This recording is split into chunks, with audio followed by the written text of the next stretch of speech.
pengerusi, saya ingin merujuk kepada maksud pembangunan di bawah JPM, Jabatan Perdana Menteri, dan yang telah meningkat secara mendadak sampai 146%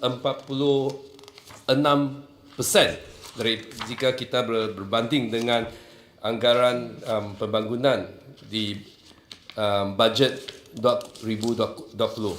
Di dalam bajet 2020 sejumlah 2.93 bilion ringgit Malaysia diperuntukkan untuk pembangunan untuk JPM. Tetapi untuk tahun depan iaitu 2021 sejumlah 7.22 bilion diperuntukkan kepada JPM.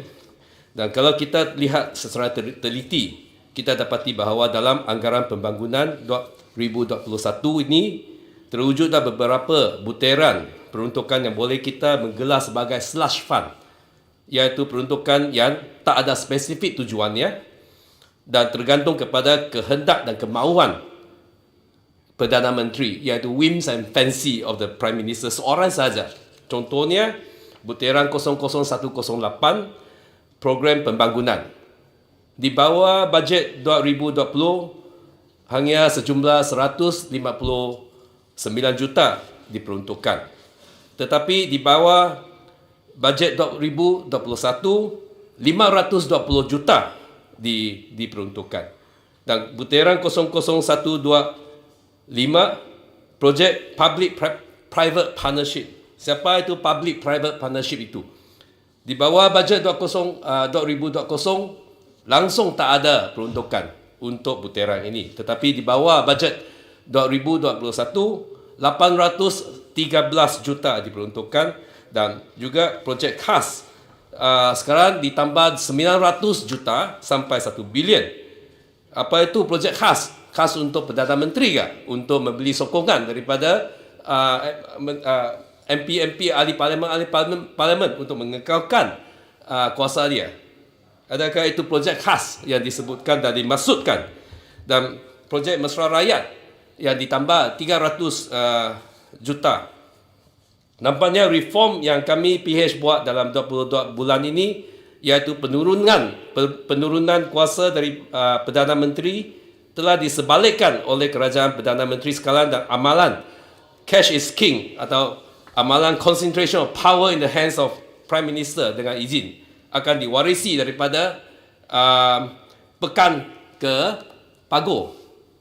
Apa yang lebih mengedihkan yang Datuk Yang di-Pertua, apa yang lebih mengedihkan adalah bahawa sedangkan anggaran pembangunan untuk JPM meningkat secara mendadak,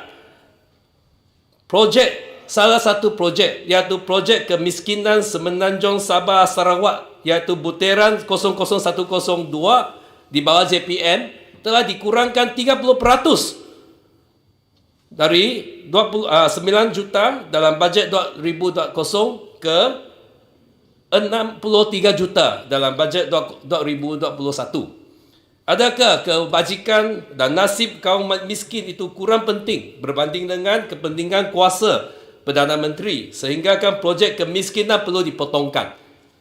Dan isu kedua yang saya ingin bangkitkan adalah isu di bawah butiran 010200 iaitu bahagian Hak Ehwal Sabah dan Sarawak. Walaupun namanya serupa satu bahagian yang penting dan juga terdapat seorang menteri Hak Ehwal Sabah dan Sarawak dalam JPM, bahagian ini masih merupakan satu bahagian yang amat kecil dalam JPM dengan peruntukan bekalan sejumlah 22 juta saja berbanding dengan 4.47 bilion jumlah anggaran bekalan pengurusan JPM. Tak sampai 0.5% dan bilangan jawatannya adalah 106 orang saja berbanding dengan sejumlah 24,000 pegawai di bawah JPM. Itu pun belum sentuh lagi tentang anggaran pembangunan dalam bajet 2021. Nampaknya Menteri Hak Ehwal Sabah dan Sarawak itu merupakan satu-satunya menteri yang langsung tak ada pembangunan, peruntukan pembangunan di bawah bidang kuasanya. Kalau kita meneliti bajet yang dibentangkan oleh kerajaan PN, satu kesimpulan yang boleh kita dapati adalah Sarawak masih dianaktirikan secara semacam dahulu di bawah zaman Barisan Nasional.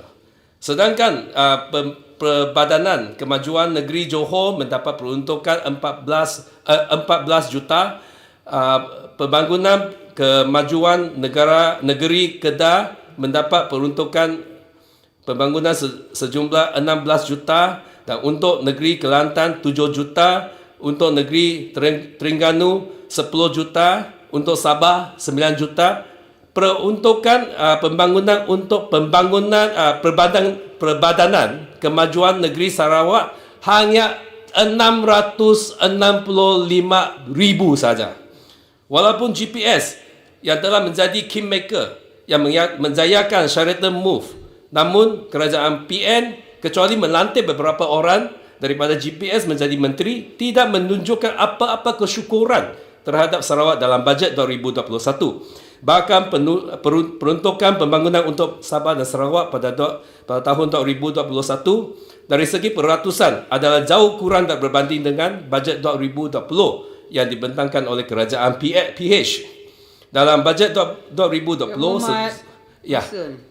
banyak lagi hari ni tidak, nak bahas. Tidak. 2 minit saja. Tak boleh Satu minit. Yang Muhammad. Okey. Saya banyak orang saya nak melayan hari Ya. ni. 1 minit saja. Setengah minit Yang Muhammad. Okey. Butiran. Dalam bajet Jangan ceramah, 2021 lebih kurang 17% yang diperuntukkan spesifik untuk Sabah dan Sarawak. Tetapi di bawah bajet 2021 hanya 13%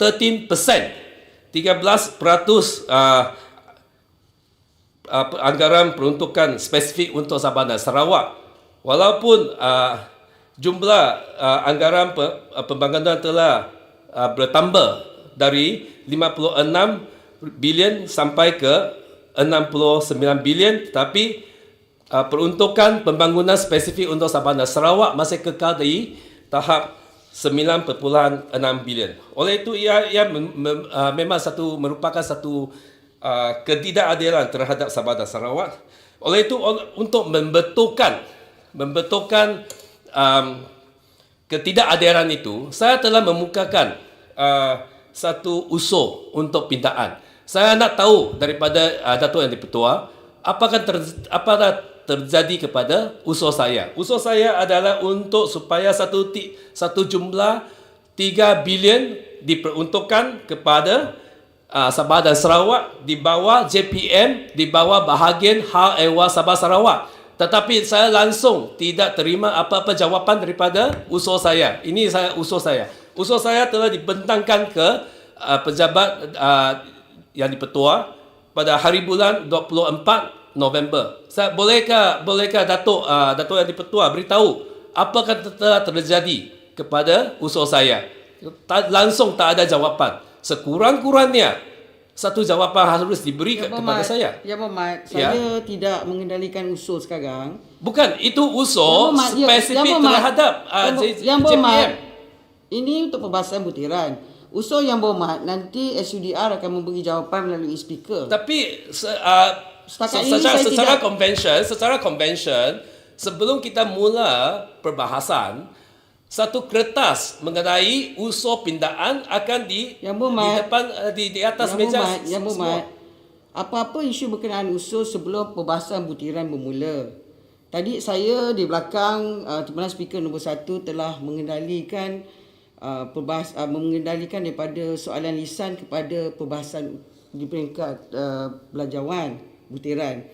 Jadi isu sepatutnya dibawa di sana, tetapi saya tidak diberikan maklumat tentang apa-apa usul untuk dijawab ataupun dibentangkan. Setakat ini tidak ada arahan kepada saya. Yang arahan saya setakat yang saya duduk di sini adalah untuk mengendalikan butiran. Okay. Jadi saya minta Yang Berhormat, kemungkinan bila speaker datang ataupun Yang Berhormat boleh bincang dengan speaker di pejabat. Terima kasih. Terima kasih. Secara kesimpulan, oleh kerana banyak ketidaktelusan dalam peruntukan yang di bawah JPM dan juga ketidakadilan kepada Sabah dan Sarawak, oleh itu saya tidak dapat menyokong bajet ini untuk JPM. Dan saya juga menyeru kepada rakan-rakan saya daripada Sarawak dan Sabah supaya sama-sama kita tolakkan bajet itu untuk JPM. Sekian, terima kasih. Yang Berhormat Jelebu. Terima kasih Timbalan Pengusi. Tuan Pengusi, saya nak sentuh Kepala 010600 Unit Penyelesaian dan